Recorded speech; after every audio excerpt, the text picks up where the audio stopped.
Hello everyone, this is G-Shock High Fashion Channel. Today, as promised, I'm going to make an update video for you guys about this G-Steel 200 series G-Shock watch.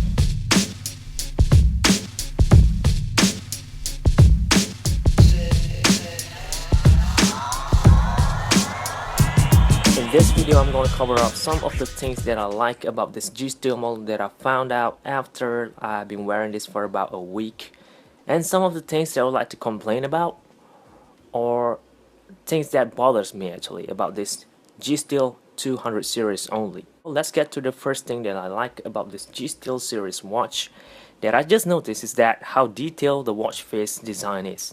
They have plenty of tiny parts in there, which I believe to be really complicated looking and nice thing to have on your wrist compared to other G-Shocks out there, such as the one I'm wearing now. This is the Golf Master.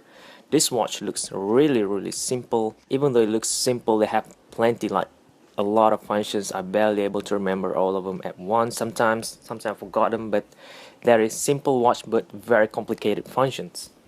And this guy, however, have very complicated watch face but less functions. Let me show you guys one other thing that I noticed for this piece after owning for a while, wearing it outside. So I'm gonna flash a light right now so you guys can see what I mean, and look at that.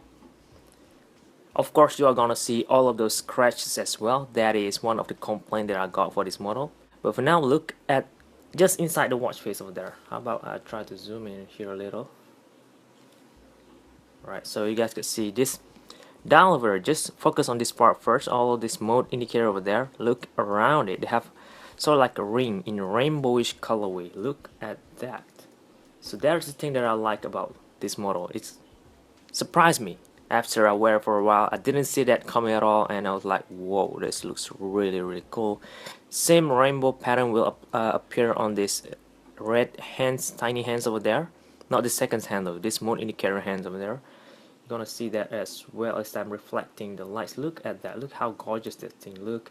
Similar to this ring up here as well, and some lines over here. I'm not sure why they have it over there, but you have it on there, and some at the bottom here as well.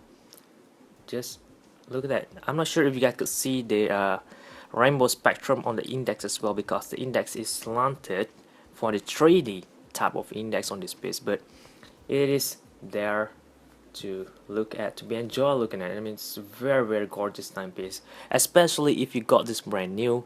I got this in the use as you're seeing right now. A lot of scratch marks, still horrible condition, but I could just ignore this, just focus on the watch face alone, and man, it's very impressive. And that's the thing that I like, the first thing that I like about this G-Steel 200 series watch. Now let's move on to the next part, which is the fitting. That is really great in my opinion for my skinny wrist. If you check my unboxing or review video, I did mention that already, but I still want to mention it out again since it's better than I expected actually, because of this soft resin watch band over here. It's able to curve like a lot, and that allows this watch, this type of model, to fit on my wrist. But I still need to mention something that got me bothered sometimes.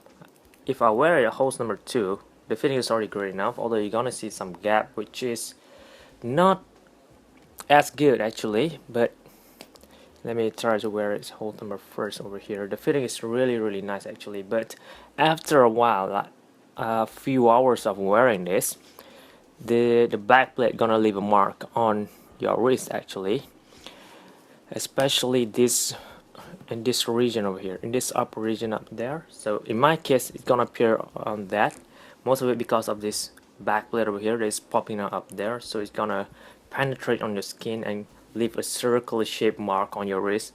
It's not a big deal at all, it will goes away, but you have it on there. So let's move on to the next point, which is the LED in high brightness that this model have. This guy also have auto light, by the way. Just press this light button and hold it as you're seeing right now. Look at how gorgeous the lighting is in here. It have, of course, if you compare this to other high-end models, a master of the model out there, this guy aren't as bright. But from my opinion, from my experience, this guy, the brightness for this LED is almost similar to the Mod Master, although the Mod Master is brighter And of course the winner will be the Golfmaster quad sensor model that have the brightest LED light in every compared to every G-Shock that I ever released that I ever seen actually. You need to own one to experience one. Right, the fourth point I'd like to share is that the watch band on this model is unique. Alright, first of all, every G-Shocks have a watch band that is tapered downward like that. In this case, all similar as well, similar as this similar as this Modmaster or the Golfmaster. But special case applied to this G Steel is that since the watch band is soft, even though they have a metal part that support the watch band, since it is still soft, you could actually bend it upwards like that, and now the watch could lay flat. I don't think any new release G-Shock are able to do this, or even if they are able to do so, they have a more sort of like a wing or shock absorber down there to allow them to do so. In this case, just flat like that. The only part that gonna protect the module from below layer or below part over here is this triangular thing over there, and that's it actually.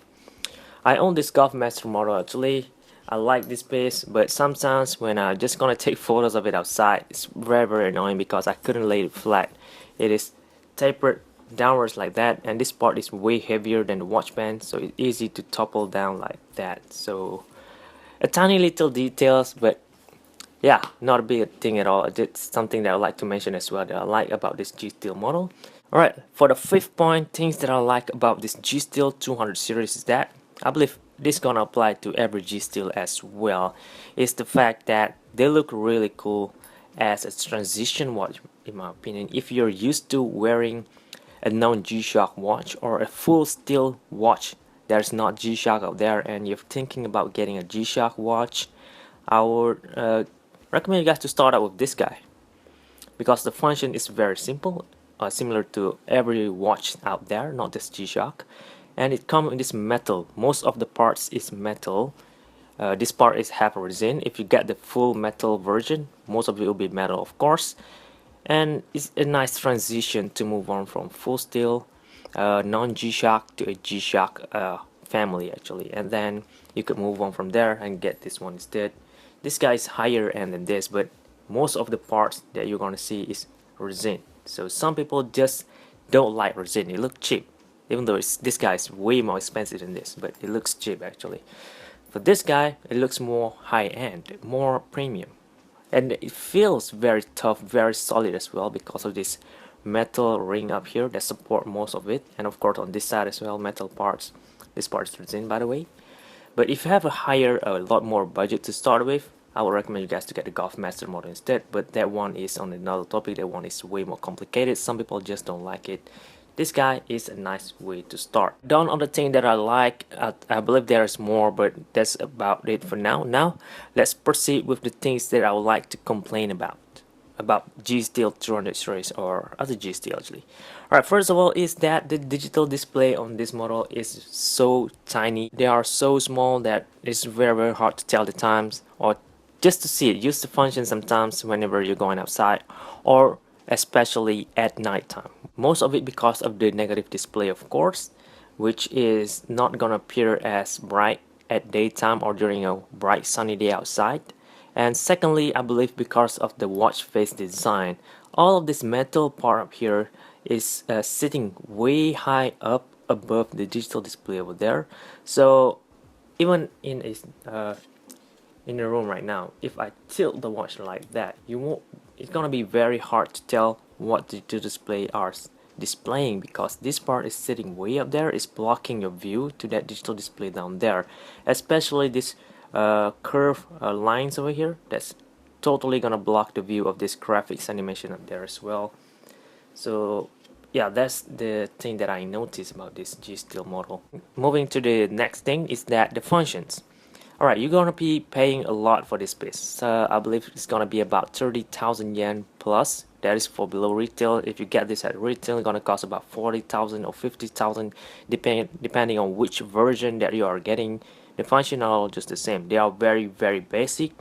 Like all of them are already indicated over here. We have our world time, a stopwatch, countdown timer, 5 alarm, and back to home time, and that's all that you have. You don't have any wave scepter. You don't have any solar panel built here. You don't have any tough movement at all, and that's just it. Very simple construction, simple function that you are also able to find all of this in the lower end G-Shock watch. You can get a watch, a GA700, that is gonna cost you about less than $100, and you're still gonna get similar functions out of those than you could get out of this. Right, next thing that I would like to talk about is the lume. They don't have much lume on the watch face. Although Casio G-Shock did release a G-Steel that come with a lume index, but that's just gonna leave it there. For this model, they don't have it over there. The only thing that's gonna glows in the dark is the watch hours and minutes only, and that's it. So whenever you're wearing this throughout the day, at daytime you're gonna be enjoying a lot. When you're wearing this, it looks very complicated, very nice thing to have a look at, just stare at when you're not doing anything else. It looks very cool. It's gonna grab attentions at daytime. Whenever you reach nighttime, you're not gonna see all of this. All of this will be gone. The thing that you are gonna see is just these tiny bits, these minutes hands and just the hours hand sitting on your wrist, floating. And that's that. Of course, when you turn on the light, they all gonna appear back, but it's just gonna last you about 3 seconds. It will disappear again. The only thing that you're gonna see is the hours and the minutes hands again. So that's pretty boring to me if you're gonna be wearing this at nighttime. And lastly, things that I like to talk about is that the pricing is fit for the construction and not for the function only. So if you're gonna expect a G-Shock, they're gonna give you guys a lot of complications, a lot of functions. Don't get this. Get this one instead, or this one instead, or other triple sensor model out there, such as the Watchband, that's gonna give you guys way more function, way more practical use in your daily life. In this case, however, you are paying extra for the build quality of this piece. It feels premium, so that's why you're paying more, even though you didn't get much functions as when you're paying for those at the back there, of course. There's something for you guys to think about as well before you make your purchase. I hope you guys found this video useful for you, and leave a like if it does help you, and if I missed anything, or if you have anything else that you'd like to share as well, do leave them in the comment section down below. I'm pretty sure it's gonna be very interesting points that you're gonna bring out. And for now, that's all, you guys.